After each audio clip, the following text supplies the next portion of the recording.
नमस्कार।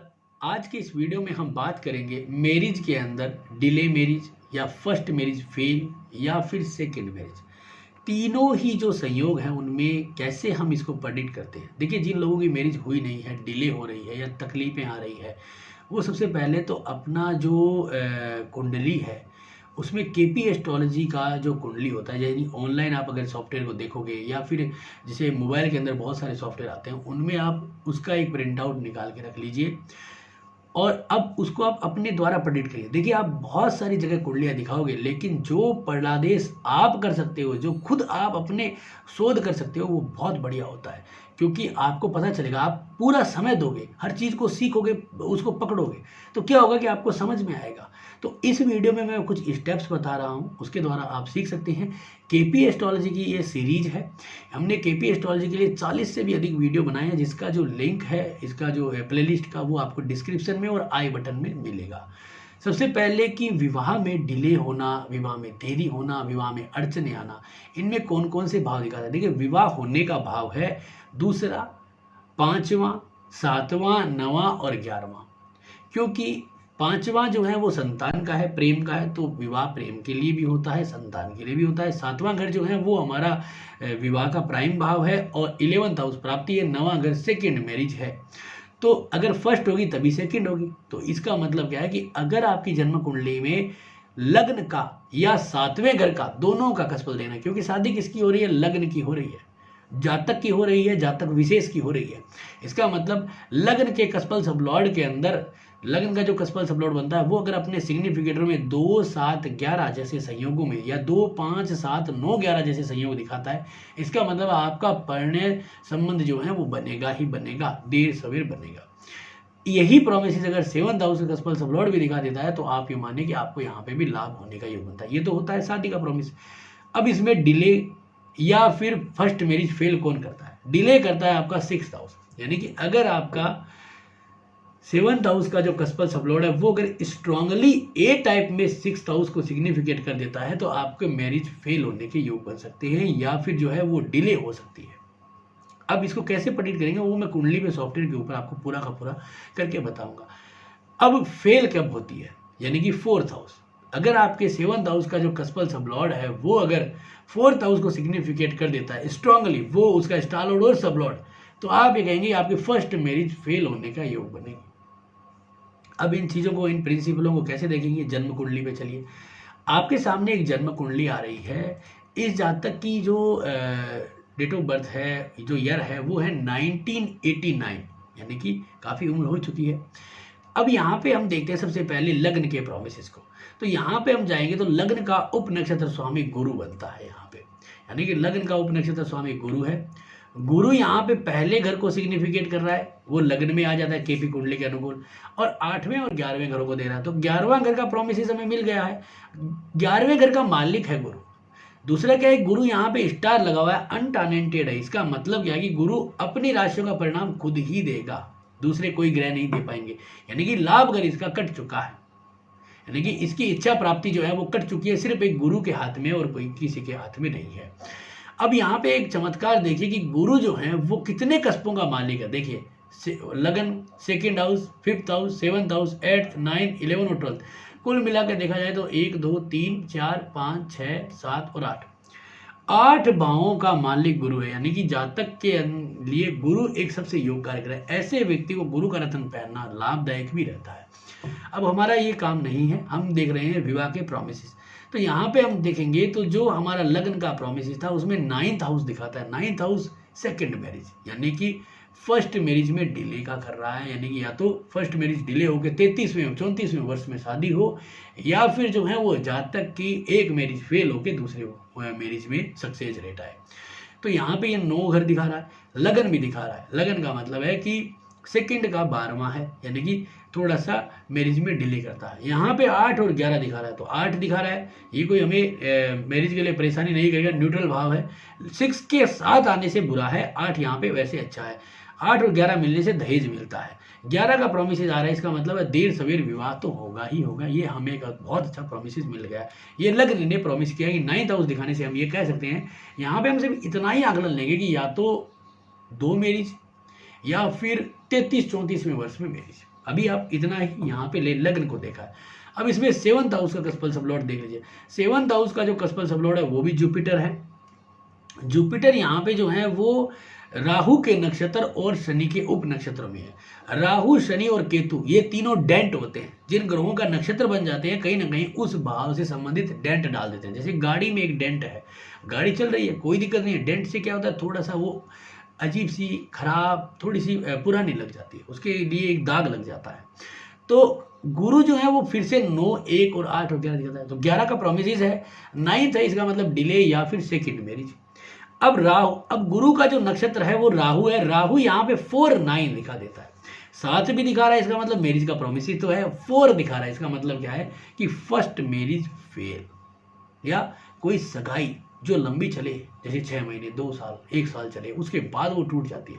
तो यहाँ पे इस तरह का योग दिखा रहा है। 9th आ रहा है, इसका मतलब प्रोमिस तो है, सेकंड मैरिज का योग। अब ये राहु एक तो डेंट का है, इसने यहाँ पे हमें ये दे दिया 4 भी। अगर इसके ई सिग्निफिकेटर देखेंगे तो 1, 6 और 10 जैसे संयोग मिल रहे हैं। इसका मतलब है कि कहीं ना कहीं मैरिज में डिले या फर्स्ट मैरिज फेल। हम जबकि हम राहु को देखते ये कह सकते हैं कि फर्स्ट मैरिज या पहली सगाई टूटेगी ही टूटेगी, या जब तक ध्यान ही नहीं देगा शादी के लिए, जब तक जो है वो वेट करेगा कि भाई मैं 33-34 वर्ष में सेटल हो जाऊंगा, उसके बाद शादी करूंगा।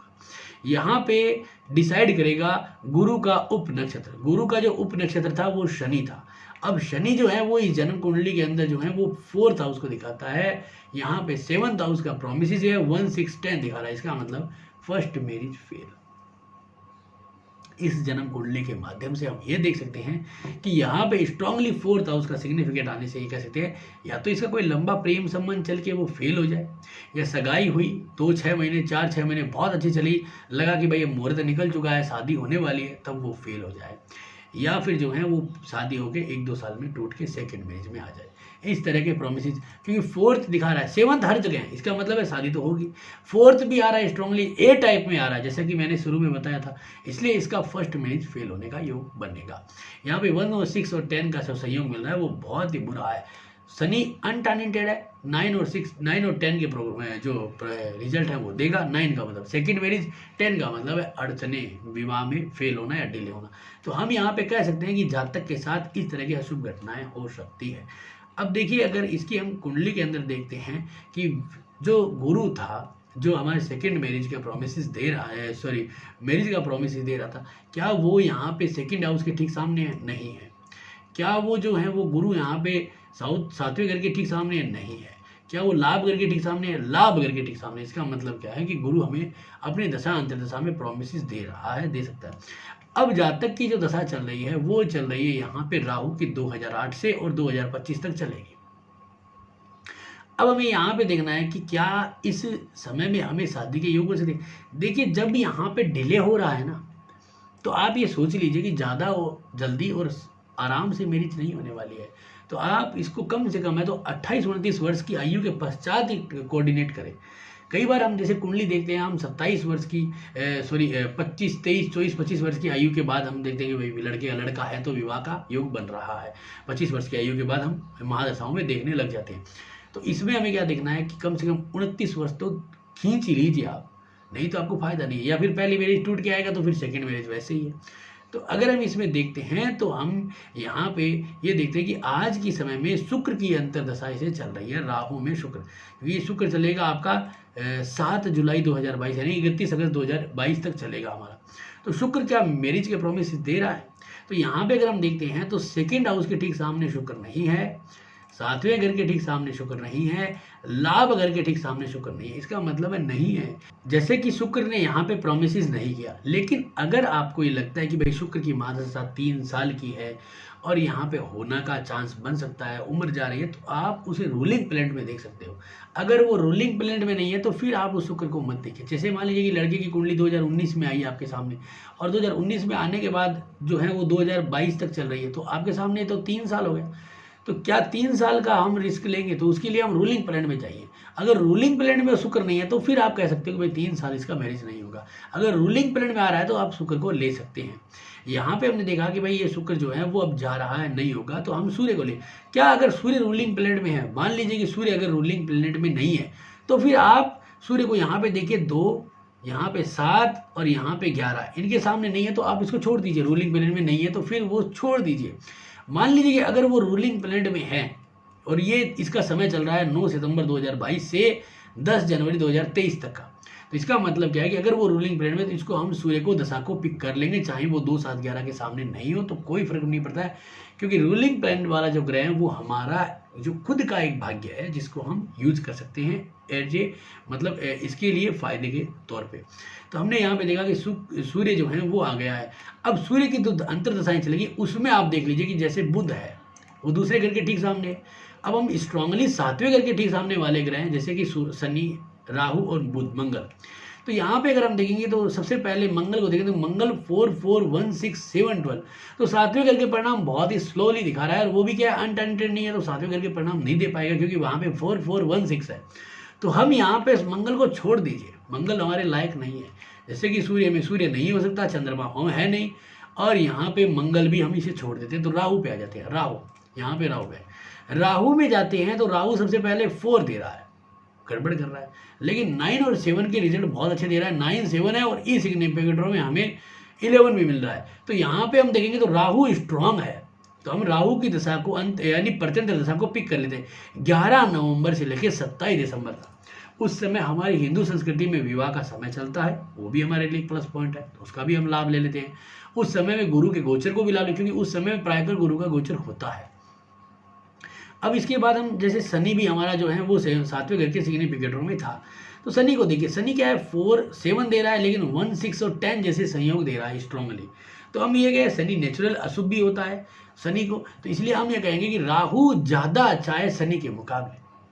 तो हम यहाँ पे क्योंकि राहु में क्या है कि 9 और 7 दोनों बी और सी दोनों सिग्निफिकेटर में और 12 भी है और 11th भी आ गया है हमारे, तो हमारे लिए प्लस पॉइंट है। शनि में क्या है कि हमारे 4, 7, 1, 6 और 10 बन रहा है, 7, 9 है, लेकिन 9 क्या है कि यहाँ पे रिजल्ट आएगा उसका क्योंकि अनटेंटेड है, लेकिन यहाँ पे हमें 1, 6, 10 भी बन गया है, 4, 1, 6, 10, तो वो ज़्यादा हार्ड है। तो हम राहु की दशा को पिक करेंगे। तो ये जो समय है इसमें हम ये आंख बंद करके कह सकते हैं कि तुम्हारा इस समय पे विवाह के मैरिज के योग बन सकते हैं, तुम इसको पिक कर लो।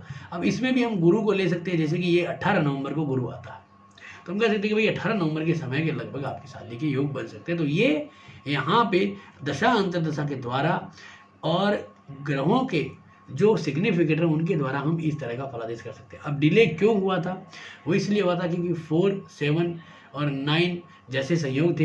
स्ट्रांगली गुरु जो 7वें घर का उपनक्षत्र स्वामी वो अपने सिग्निफिकेटरों में 9 को दिया, जो सेकंड मैरिज में जा रहा था, डिले मैरिज में जा रहा था, उसका स्टार लॉर्ड राहु 4 देता है, उसका सब लॉर्ड जो शनि है वो भी 4 देता है। तो हम कह सकते हैं कि फर्स्ट मैरिज फेल या डिले मैरिज के कम से कम 32, 33 या 31 वर्ष की आयु के पश्चात मैरिज हो तो जहाँ तक कि सफल मैरिज के योग बनते हैं। अब इसमें मांगलिक, नॉन मांगलिक वो सारे एंगल भी आप देख सकते हो अपने हिसाब से, लेकिन मांगलिक हो या नॉन मांगलिक हो विवाह तो होना ही है। तो कब होना है, कैसे होना है, उसका फलादेश आप इस तरह से कर सकते हो। तो केपी एस्ट्रोलॉजी में मैंने बहुत सारे टूल्स बताए, सारे सिग्निफिकेट बताएं, आपको कैसा लगा जरूर बताएं, अच्छा लगा तो लाइक करें, मेरा ये जो यूट्यूब चैनल है इसे सब्सक्राइब जरूर करें। धन्यवाद दोस्तों।